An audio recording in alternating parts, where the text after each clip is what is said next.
Hello दोस्तों, स्वागत है आपका हमारे चैनल साइंटिफिक फैक्ट्स में। एमसीक्यूज़ की सीरीज़ के सफ़र में आपका स्वागत है। फिर से चैनल को अगर आपने सब्सक्राइब नहीं किया है तो सब्सक्राइब करिए, वीडियो को एंड तक देखिए और अपने दोस्तों के संग और अपने क्लासमेट्स वगैरह सबके संग लेक्चर वीडियो को शेयर ज़रूर करें। चैनल को शेयर करें और सब्सक्राइब करें। तो जनरल फार्माकोलॉजिकल प्रिंसिपल्स, इसकी हमने 2 यूनिट बना चुके। यूनिट 1 के पार्ट 2 हमने बना चुकी। आज ये यूनिट 1 पार्ट 3 है। फार्माकोलॉजी हमारा बी फार्मेसी का 4th सेम का सब्जेक्ट है जो सेकेंड ईयर में आता है। तो आज हमारे यूनिट 1 का पार्ट 3 का वीडियो हम बनाने जा रहे। तो आइए हम अपना एमसीक्यू की सीरीज़ को स्टार्ट करें। तो हमारा आज का पहला क्वेश्चन है कि एक पार्शियल एगोनिस्ट जो होता है वो एंटेगनाइज करता है इफ़ेक्ट्स को फुल एगोनिस्ट के, क्योंकि उसके पास हाई एफिनिटी और लो इंट्रिंसिक एक्टिविटी होता है। उसके पास लो एफिनिटी लेकिन हाई इंट्रिंसिक एक्टिविटी होता है। उसके पास ऑप्शन सी हमारे की कोई भी एफिनिटी नहीं होता लेकिन इंट्रिंसिक एक्टिविटी उसकी लो होती है। या फिर ऑप्शन डी है कि उसके पास हाई एफिनिटी तो होता है लेकिन इंट्रिंसिक एक्टिविटी नहीं होता। तो अगर आपको एगोनिस्ट के बारे में और एंटागोनिस्ट के बारे में पता हो तो वो तब एंटागोनाइज करेगा या एगोनाइज करेगा जब उसके पास हाई एफिनिटी होगी लेकिन लो इंट्रिंसिक एक्टिविटी होगी। इसलिए इसका आंसर जो है वो ए होगा। क्वेश्चन नंबर 2 है हमारा कि रिसेप्टर जो कि परफॉर्म करते हैं फॉलोइंग फंक्शंस को, इनमें से कौन से फंक्शंस को वो परफॉर्म करते हैं? लिगेंड के रिकॉग्निशन को, सिग्नल के ट्रांसडक्शन को, बोथ लिगेंड रिकॉग्निशन और सिग्नल ट्रांसडक्शन को, या डिस्पोजल ऑफ एगोनिस्ट और एंटागोनिस्ट को। तो जो हमारे रिसेप्टर परफॉर्म करता है फंक्शन को वो है आपका कि वो लिगेंड रिकॉग्निशन और सिग्नल ट्रांसडक्शन दोनों के ही काम को बखूबी करता है, इसलिए इसको ऑप्शन सी जाएगा। क्वेश्चन नंबर 3 हमारा कि जो फॉलोइंग इनमें से कौन सा रिसेप्टर जो है वो 7 helical membrane spanning amino acid segments के साथ होता है, 3 एक्स्ट्रा सेलुलर और 3 इंट्रा सेलुलर लूप्स में। Tyrosine protein kinase receptor, gene expression regulating receptor, intrinsic ion channel containing receptor, या जी प्रोटीन कपल रिसेप्टर। तो इसका जो हमारा आंसर है वो है हमारा जी protein coupled receptor. Question number 4 है हमारा कि इनमें से कौन सा जो है जी प्रोटीन कपल रिसेप्टर है? Muscarinic cholinergic receptor, nicotinic cholinergic receptor, glucocorticoid receptor, या इंसुलिन। तो इसका आंसर हमारा ए है कि मस्क्यूरेनिक कोलिनर्जिक रिसेप्टर जो है हमारा जी प्रोटीन कपल रिसेप्टर में आता है। क्वेश्चन नंबर 5 है हमारा कि डाउन रेगुलेशन जो होता है रिसेप्टर का वो अकर होता है कंसिक्वेंस में continuous use of agonist, continuous use of antagonist, chronic use of CNS depressant, या डिनर्वेशन। तो जब हम कंटिन्यूस यूज करते हैं एगोनिस्ट का तब हमारा डाउन रेगुलेशन आता है रिसेप्टर का। क्वेश्चन नंबर 6 है कि फॉलोइंग स्टेटमेंट जो है इनमें से ट्रू नहीं है लो डोज रिस्पॉन्स कर्व के। हमारा ऑप्शन पहला है कि ये ऑलमोस्ट लीनियर एक्सेप्ट होता है एंड्स पे, ऑप्शन बी है कि रेक्टेंगुलर हाइपरबोला होता है, ऑप्शन सी है कि फैसिलिटेट करता है कंपैरिजन करता है डिफरेंट एगोनिस्ट को, या फिर ये हेल्प करता है डिस्क्रिमिनेट करने में कॉम्पिटिटिव और इनकॉम्पिटिटिव एंटागोनिस्ट को। तो इसका ऑप्शन है हमारा कि ये रेक्टेंगुलर हाइपरबोला जो है वो इसका ट्रू स्टेटमेंट नहीं है। उसके बाद है हमारा क्वेश्चन नंबर 7 आता है कि इनमें से कौन सा स्टेटमेंट जो है वो पोटेंसी को लेके एक ड्रग की पोटेंसी को लेकर सही नहीं है। पहला है हमारा कि ये रेफ़र करता है डोज को ड्रग के जो कि हमें चाहिए होता है कि प्रोड्यूस कर सके एक डिग्री ऑफ रिस्पॉन्स को। ऑप्शन बी है कि ये रिलेट होता है हमारे कॉन्जिनर्स से जो कि रिलेटिव पोजीशन में होता है डोज रिस्पॉन्स कर्व के डोज एक्सिस पे। ऑप्शन सी हमारा कि ये ऑफन करता है मेजर कंसिड्रेशन को चॉइस ऑफ ड्रग में, या ऑप्शन डी हमारा कि रिफ्लेक्ट करता है कैपेसिटी ऑफ ड्रग्स को कि प्रोड्यूस कर सके एक ड्रास्टिक रिस्पॉन्स। तो इनमें से जो हमारा करेक्ट स्टेटमेंट नहीं है वो है हमारा डी है कि ये रिफ्लेक्ट करता है कैपेसिटी ऑफ ड्रग को कि प्रोड्यूस कर सके एक ड्रास्टिक रिस्पॉन्स को। Answer D. क्वेश्चन नंबर 8 है हमारा कि ड्रग एफिकेसी रेफर्स टू, जो हमारा ड्रग एफिकेसी है वो किसको रेफ़र करता है?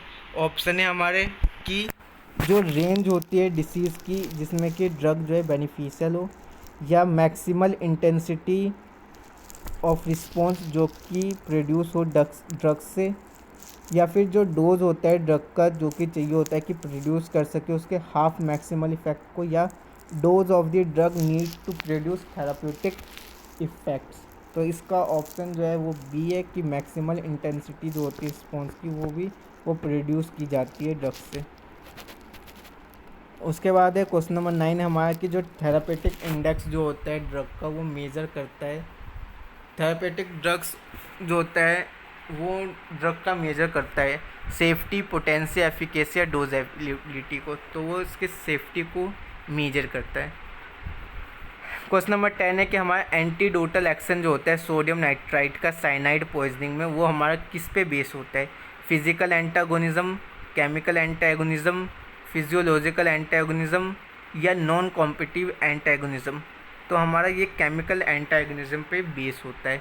क्वेश्चन नंबर 11 है कि एक जो ड्रग होता है एक ड्रग आर है जो प्रोड्यूस करता है नो रिस्पॉन्स को खुद से, क्योंकि इसमें लॉग डोज रिस्पॉन्स कर्व जो होता है दूसरे ड्रग एस का वो शिफ्ट कर देता है राइट में एक पैरेलल मैनर में, जिसके बिना डिक्रीज़ किए मैक्सिमल रिस्पॉन्स को। तो ये जो ड्रग आर है ये कौन सा है?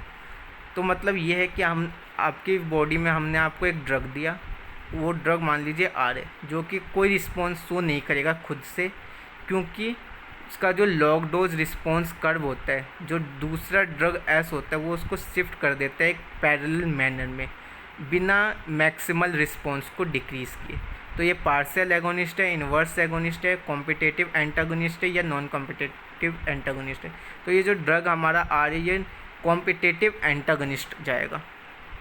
क्वेश्चन नंबर 12 है कि इंटर इंडिविजुअल वेरिएशन जो होता है इक्विफेक्टिव डोज में एक ड्रग का वो मार्क्ड होता है अगर उसको डिस्पोज किया जाए ग्लोमेरुलर फिल्ट्रेशन से, ट्यूब्यूलर सेक्रेशन से, बोथ ग्लोमेरुलर फिल्ट्रेशन और ट्यूब्यूलर सेक्रेशन से, या हेपेटिक मेटाबॉलिज्म से। तो इसका आंसर डी जाएगा हेपेटिक मेटाबॉलिज्म से। क्वेश्चन नंबर 13 है कि जो फार्माकोकाइनेटिक्स होती है ड्रग्स की वो न्यूनेट होती है जो कि डिफ़र होती है एडल्ट्स में क्योंकि इंटेस्टिनल ट्रांसिट फास्ट होता है, या ड्रग मेटाबोलाइजिंग एंजाइम जो होता है वो ओवर एक्टिव होता है, या ट्यूब्यूलर ट्रांसपोर्ट मैकेनिज्म जो होता है वो वेल डेवलप्ड नहीं होता है, या ग्लोमेरुलर फिल्ट्रेशन रेट है वो हाई होता है। तो इसका आंसर सी जाएगा कि जो ट्यूब्यूलर ट्रांसपोर्ट मैकेनिज्म है वो सही से डेवलप नहीं होता है। क्वेश्चन नंबर 14 है कि which adverse drug effect is more common in children than adult. इनमें से कौन सा ड्रग जो है वो एडवर्स इफेक्ट शो करता है चिल्ड्रंस में ज़्यादा शो करता है मैन के कंपेरिजन एडल्ट्स के कंपेरिजन में? Isoniazid induced neuropathy, chlorpromazine induced muscle dystonia, digoxin induced cardiac arrhythmia, या पेनिसिलिन हाइपरसेंसिटिविटी। तो इसका ऑप्शन हमारा बी जाएगा कि क्लोरप्रोमाजिन इंड्यूस्ड मसल डिस्टोनिया जो होता है वो एडवर्स ड्रग इफेक्ट शो करता है चिल्ड्रंस में कंपेयर करें अगर मैन के। तो क्वेश्चन नंबर 15 है कि जो एल्डरली पेशेंट्स होते हैं वो रिलेटिवली टॉलरेंट करते हैं डिजॉक्सिन, साल्ब्यूटामोल, प्रोपेनॉल या निफिडिपिन को, तो डाइजॉक्सिन को वो इनटॉलरेंट करते हैं। क्वेश्चन नंबर 16 है कि फॉलोइंग ड्रग एडवर्स इफेक्ट में स्पेशली जो नोटेड होता है मैन कंपेयर टू वुमेन में? Tardive dyskinesia due to neuroleptics, levodopa induced abnormal movements, ampicillin induced loose motion, या ketoconazole induced loss of libido. तो इसका आंसर डी जाएगा ketoconazole induced loss of libido. Question number 17 है हमारा कि एक undesirable effect जो होता है ड्रग्स का जो कि अकर होता है थेरेपेटिक डोज में और प्रेडिक्ट होता है उसके फार्माकोलॉजिकल एक्शंस को, उसको कहते हैं side effect, toxic effect, allergic reaction या आइडियोसिंक्रेसी। तो उसको हम साइड इफ़ेक्ट कहते हैं। क्वेश्चन नंबर 18 है कि इनमें से कौन सा जो है वो type B adverse drug reaction है? Side effect, toxic effect, idiosyncrasy या फिजिकल डिपेंडेंस। तो इसको आइडियोसिंक्रेसी कहते हैं। क्वेश्चन नंबर 19 है कि जो साइड इफ़ेक्ट होता है एक ड्रग का वो यूज किया जाता है एक थेरेपेटिक इफ़ेक्ट में दूसरे अनदर कंडीशन से। तो ऑप्शन है हमारे constipation caused by codeine, cough caused by captopril, uterine stimulation caused by quinine या डायरिया कॉज्ड बाय एम्पिसिलिन। तो इसका आंसर ए जाएगा, constipation caused by codeine. Question number 20 है हमारा कि जो इसेंशियल फीचर होता है एक ड्रग एडिक्शन का, वो है हमारा physical dependence, psychological dependence, both physical और साइकोलॉजिकल डिपेंडेंस या साइकाइट्रिक एबनॉर्मेलिटी। तो इसका ऑप्शन जाएगा हमारा साइकोलॉजिकल डिपेंडेंस, जो कि एसेंशियल फीचर होता है ड्रग एडिक्शन का। क्वेश्चन नंबर 21 है कि एडवर्स कंसिक्वेंसेस जो कि फॉलो करते हैं सडन डिसकंटिन्यूएशन का ड्रग्स आफ्टर क्रोनिक इनटेक में, कोकेन, कैनाबिस, क्लोनिडीन या ऑल ऑफ द अबव। तो क्लोनिडीन जो है इसका करेक्ट आंसर है, ऑप्शन सी। क्वेश्चन नंबर 22 है कि बहुत से वर्नेरेबल पीरियड के बाद प्रेगनेंसी में जो फर्टल मल्फॉर्मेशन होता है वो किस ड्रग के कारण होता है? 18-55 days of gestation, 56-84 days of gestation, second trimester या 36 वीक्स ऑनवर्ड। तो इसका आंसर ए है, वो है 18-15 डेज ऑफ गेस्टेशन। 23 है कि जो फॉलोइंग है इनमें से प्रोवन ह्यूमन टेराटोजिन कौन सा है? क्लोरोक्विन, वारफरिन सोडियम, डाइसाइक्लोमीन या मिथाइलोपा। तो वारफरिन सोडियम है।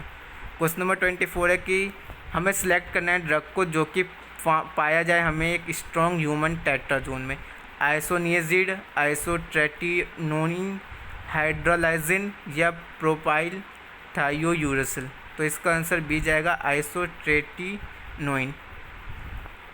25 है हमारा क्वेश्चन कि ड्रग जो है वो प्रोड्यूस करता है एलर्जिक रिएक्शंस को जो कि जनरली एक्ट करता है कंप्लीट एंटीजेंस में, हेप्टिन्स में, एंटीबॉडीज़ में या मेडिएटर्स में। तो वो हमारा हेप्टिन्स में जनरली एक्ट करता है, इसका ऑप्शन है बी। तो आज का हमारा MCQs की सीरीज़ का सफ़र यहीं तक एंड होता है। फॉलो करें हमें साइंटिफिक फैक्ट्स पे वीडियोस के लिए। PDF के लिए आप जा सकते हैं, हमारे वेबसाइट का लिंक दे रखा है pharmalectures.com पे। और वीडियोस के लिए साइंटिफिक फैक्ट्स जो YouTube चैनल है उसे फॉलो करें। Thank you very much.